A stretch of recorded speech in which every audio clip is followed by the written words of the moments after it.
देव जिन्हें छाया ग्रह भी कहा जाता है, उनका गोचर होने वाला है। दोस्तों, राहु देव का गोचर लगभग 1 साल और 6 महीने के बाद होता है, इसलिए इनका प्रभाव जातक पर लंबा देखने को मिलता है। राहु देव 30 अक्टूबर को मेष राशि से निकलकर मीन राशि में जाने वाले हैं। मीन राशि में राहु देव 18 मई 2025 तक रहेंगे। राहु देव का अपना कोई अस्तित्व नहीं है, उनकी अपनी कोई राशि भी नहीं है, लेकिन जिस भाव में बैठते हैं उसके फल देते हैं, जहां दृष्टि डालते हैं वहां के फल भी देते हैं। चलिए बात करते हैं कि राहु देव के इस गोचर का कन्या राशि या कन्या लगन के जातकों पर क्या प्रभाव पड़ेगा। ये वीडियो आपकी चंद्र कुंडली और आपके लगन पर आधारित है। यदि आप हमसे परामर्श लेना चाहते हैं तो हमारी ईमेल आईडी पर संपर्क करें। इस वीडियो के अंत में आपको उपाय भी बताए जाएंगे। दोस्तों, राहु देव उल्टी चाल चलते हैं, इसलिए आपकी कुंडली में राहु 8वें भाव से सप्तम भाव में गोचर कर रहे हैं, जिसका प्रभाव आपके सप्तम भाव के साथ साथ उन भावों पर भी पड़ेगा जिन पर राहु देव की दृष्टि पड़ेगी, जैसे कि 11वें, पहले और तीसरे भाव पर। राहु देव पिछले 18 महीनों से आपके अष्टम भाव में विराजमान थे। अष्टम भाव में होने के कारण आपको जॉइंट पेन का प्रॉब्लम फेस करना पड़ा होगा। किसी न किसी बात पर आप पे ब्लेम लगा होगा, आपके साथ पॉलिटिक्स खेली गई होगी, आपका फायदा उठाया गया होगा या किसी ने उठाने की कोशिश की होगी।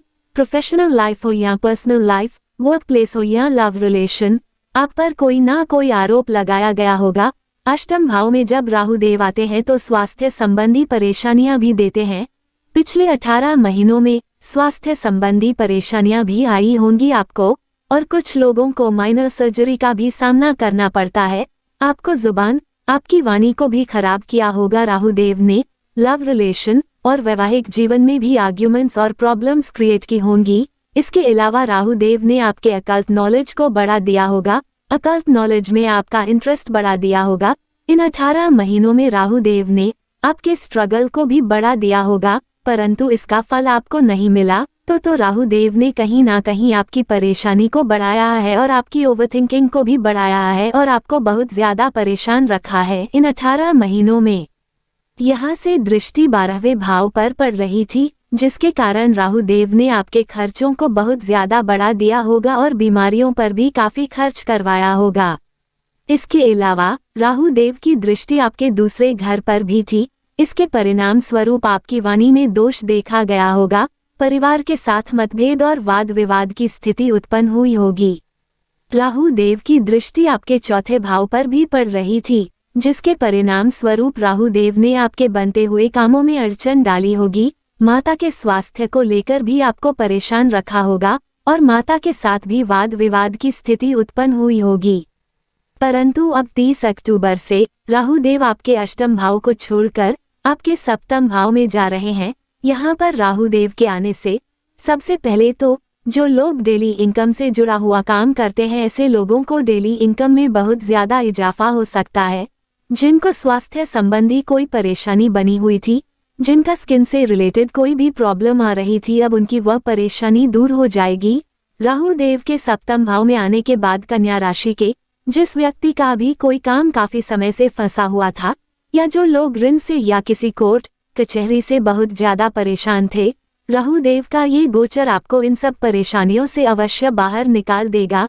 राहु देव के सप्तम भाव में आने के बाद जो लोग पार्टनरशिप में काम करना चाहते हैं, ऐसे लोगों को थोड़ा सा संभल कर काम करना होगा।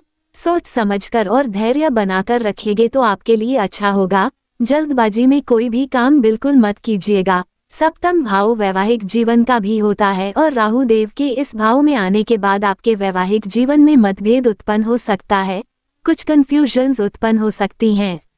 अब यहाँ से राहु देव की दृष्टि आपके 11वें भाव पर पड़ रही है। ये लाभ का स्थान है और राहु देव की दृष्टि यहाँ पड़ने के बाद आपकी इनकम में इजाफा होगा। आप अपने प्रोफेशन में, बिजनेस में, जॉब में परिवर्तन लाने की सोचेंगे और आप कुछ बड़ा काम करेंगे और नए नए आइडियाज आपके मन में आएंगे और उनको आप फॉलो भी करेंगे। राहु देव की दृष्टि आपके पहले भाव पर भी पड़ रही है और यहाँ केतु देव भी विराजमान है। केतु जब आपके चंद्रमा पर गोचर करेंगे तो आपको बहुत रहस्यमय, मिस्टीरियस बना देंगे। मतलब जो आप सोचेंगे वह आप किसी से कहेंगे नहीं, और आपको बहुत ही ज़्यादा मैच्योर बना देंगे। मैच्योरिटी लेवल आपका बढ़ा देंगे। ओवरथिंकिंग भी आपकी बढ़ेगी। बहुत ज़्यादा सवाल आप अपने आप से करेंगे और थोड़ा सा आप अपने आप से कम सैटिस्फाइड होंगे। जब चंद्रमा पर केतु गोचर करते हैं तो बहुत सारे ख्याल मन में आने लग जाते हैं, इसलिए कोशिश कीजिएगा अपने मन को शांत रखने की। इसके उपाय हम आपको बताएंगे। किसी पर भी जल्दबाजी में भरोसा मत कीजिएगा। सोच समझकर ही हर एक डिसीजन लीजिएगा, नहीं तो परेशानी आपको हो सकती है। राहु देव की दृष्टि आपके तीसरे भाव पर भी पड़ रही है, तो राहु देव आपकी भाग दौड़ तो अभी भी बढ़ाएंगे, परंतु अब आपको उस भाग दौड़ के परिणाम मिलने लग जाएंगे। अब आपको अपनी मेहनत का और अपने स्ट्रगल का फल मिलने लग जाएगा और अच्छा फल मिलने लग जाएगा।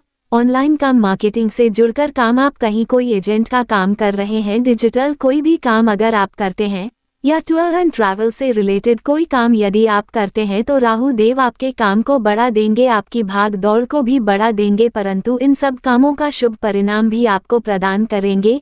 एफर्ट्स बढ़ाएंगे, मेहनत भी बढ़ाएंगे, परंतु रिजल्ट्स भी देंगे। अब बात करते हैं कि उपाय क्या करें। तो दोस्तों, बुध देव आपके लग्नेश हैं, उनके बीज मंत्र का रोजाना 108 बार पाठ किया करें, ओम वो बुधाय नमः। और सूर्य देव के बीज मंत्र का भी रोजाना 108 बार जाप किया करें, ओम ऋणी सूर्याय नमः। हनुमान चालीसा का भी प्रतिदिन निरंतर पाठ करें। अगर हो सके तो रात को सोते समय राहु देव के बीज मंत्र का भी 108 बार पाठ करके सोए, ओम राम राहवे नमः।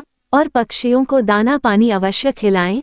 अगर ये वीडियो अच्छी लगी हो तो ऐसी ही और वीडियोस के लिए हमारे साथ बने रहें और चैनल को लाइक, शेयर और सब्सक्राइब करें। धन्यवाद।